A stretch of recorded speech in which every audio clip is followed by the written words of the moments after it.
Alright, so this is us back getting the blocking in place for the tiny house to rest on. We've done 3 out of 6 and we've gotten faster as we go. It just takes a while. The longest part is just leveling the actual concrete pad so then everything else will be level. Yeah, so this is us doing the last corner and then we just have the 2 middle ones by the tires to do, and then we'll be able to drop it down and hopefully it's level. Okay, what I'll do is walk around and show the ones that we've already got so that they can see our progress as we're going. So here's the other back corner. This one's already finished. So as you can see, we've got a piece of concrete, so a patio stone down underneath, and then on top of that there's a pier base that's got a piece of pressure treated plywood on the bottom of it, and then there's a couple of 2x6s, 3 2x6s running in one direction, 3 going in the opposite direction, and then there's a stack of 2x4s on top of that. And then I think that's as far as we got in this particular one. So each one of the sections is slightly different. So this is where we'll put one more when we get the middle ones done. And here's the passenger side of the front. We've got the same setup that we just described behind. There's the jack with a couple of pieces of 2x6 underneath it. That's at its highest point. Then moving around to the other side into the sun. We've got exactly the same setup on the driver's side with the pier in place and the jack. This will be the location of the other middle one on the front side. We're not going to be putting a pier here because this is where all of the connections for water and electricity are under here, and we'll just leave that open for now. Alright, so I will show you what we're doing. Put this one in place and then we'll move around to the other 2.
Okay, so we got accomplished what we're looking to do today.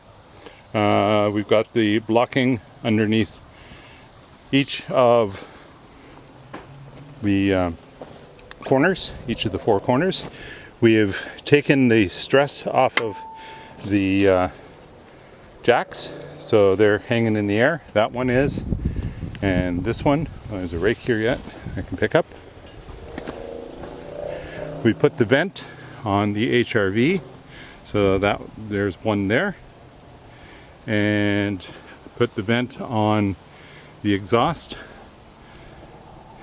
That's an intake, so air intake into the HRV, I think. And here's another HRV exhaust that we put the panel on as well. Blocking is down there in front of the wheels. The wheels are off the ground so they can move freely.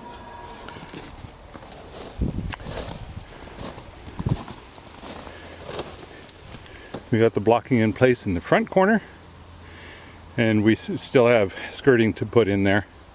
So there's a bit of work to be done yet. There's a little, there you can see that there's air underneath the jack there.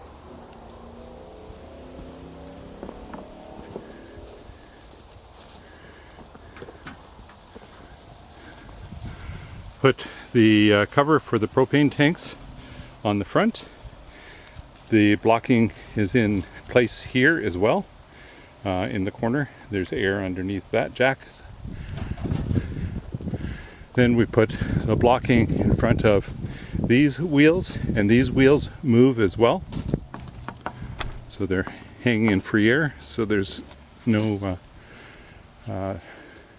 pressure on them, weight on them. And we put the light. So that's an outdoor light, LED. We put the intakes, the manifolds for the, I think that's HRV as well, right? Those pipes that we put in? No, that's for the combi boiler. Oh, the combi boiler. Okay, so gas.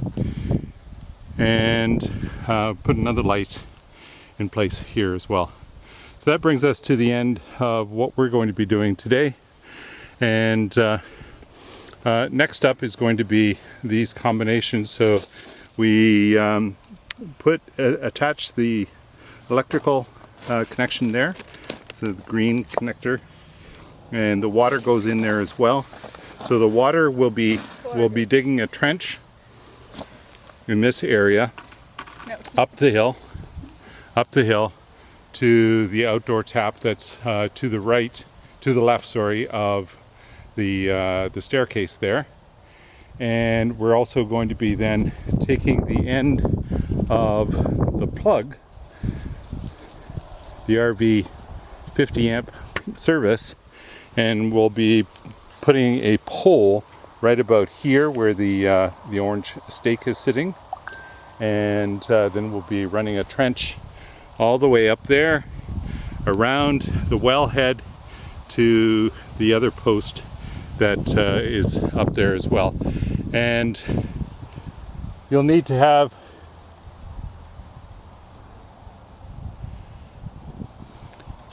an input for the